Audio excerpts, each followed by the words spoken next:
El cáncer colorectal es la tercera neoplasia más diagnosticada en el mundo y la cuarta principal causa de muerte por cáncer. Hablando de una neoplasia que aparece en el intestino grueso, o sea, en el colon o en el recto, que se relaciona por lo general con etapas avanzadas de la vida.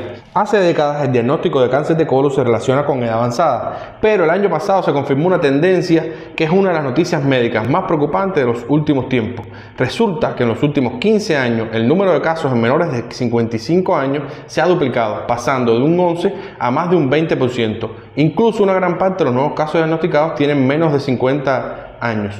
Y no solo aumentan los nuevos casos en pacientes más jóvenes, también la mortalidad. ¿Por qué? Porque al no entrar en las edades comprendidas en las estrategias de cribaje y detección temprana, ya se descubre el cáncer de colon en etapas o estadios mucho más avanzados, donde es más difícil una resolución de la enfermedad y por lo tanto hay una mayor mortalidad. ¿Cuál es la causa de este fenómeno? Pues hasta la fecha de este video no existe una explicación concreta o una hipótesis que respalde esta aparición temprana del cáncer de colon. Lo que sí es cierto que el aumento de incidencia del cáncer de colon en pacientes más jóvenes es muy preocupante y la población en general debe tener conocimiento de dos cuestiones fundamentales: los factores de riesgo que predisponen la aparición de este tipo de cáncer de colon y banderas rojas, síntomas y signos que aparecen y que te pueden decir que puedes padecer en un futuro próximo un cáncer de colon. Pero los médicos clasificamos los factores de riesgo en dos tipos: modificables y no modificables. Los no modificables son los que no podemos hacer nada, por supuesto,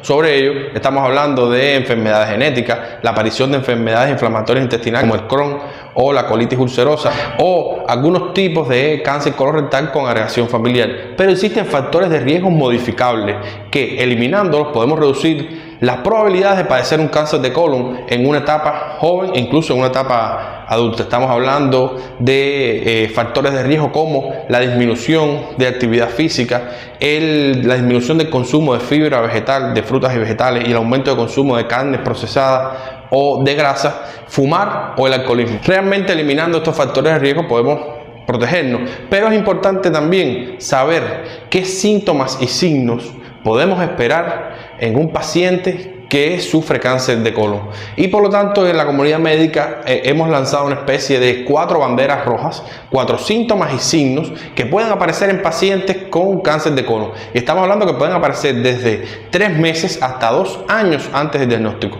Estas banderas rojas son el dolor abdominal, que aunque el dolor abdominal es un síntoma o un signo muy frecuente en la práctica clínica y que muchas veces no se debe a una alteración per se, sino es que es de tipo funcional, la mayoría de los dolores abdominales son benignos, sí forma parte de este cortejo sintomático que actúa como heraldo, que aparece antes del diagnóstico de cáncer de colon. Así que no te preocupes, quizás ese dolor abdominal que tienes siempre puede ser por una causa funcional y no tiene nada que ver con el cáncer de colon. La segunda bandera roja es la diarrea. Y sí, no solo la diarrea como la tenemos concebida popularmente, sino el cambio de la calidad, de la consistencia y la frecuencia en que realizamos deposiciones. Y aumenta mucho la probabilidad si estamos en relación con cambios del hábito intestinal, con periodos frecuentes de diarrea o constipación. La tercera bandera roja sería el sangramiento rectal.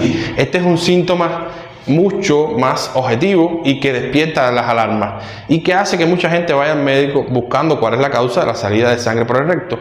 Se puede muchas veces malinterpretar, incluso dar un diagnóstico no correcto y por lo tanto retrasar la detección de la enfermedad. Y la cuarta bandera roja, estaríamos hablando de la anemia ferropénica. Sí, la anemia ferropénica no es un síntoma ni un signo, porque se necesita hacer exámenes de laboratorio para determinar que tienes una anemia por déficit de hierro o anemia ferropénica. Pero sí hay un grupo de síntomas y signos muy frecuentes en pacientes con anemia ferropénica, como la astenia, cansancio fácil, la palidez cutánea mucosa o el malestar general. Entonces nos quedamos con esas 4 banderas rojas que pueden estar en relación con la aparición o el desarrollo de un cáncer de colon: dolor abdominal, diarrea, sangramiento rectal o anemia ferropénica.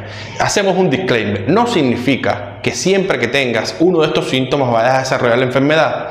Pero si aparece uno de estos síntomas, debes buscar, por supuesto, ayuda médica. Si además de uno de estos síntomas si en vez de uno tienes 2 3 o hasta las 4 banderas rojas, bueno, entonces debes buscar atención médica con mayor celeridad. Tampoco significa que todos los pacientes con cáncer de colon desarrollen alguno de estos 4 síntomas. La medicina no funciona así. Existen enfermos y no enfermedades. Si te interesa seguir aprendiendo de salud, déjame un me gusta, comienza a seguir este canal de YouTube y déjame en los comentarios sobre qué tema te gustaría que abordáramos en próximos videos. Siempre es un placer crear contenido para ustedes. Mi nombre es Aníbal Barredo, médico internista.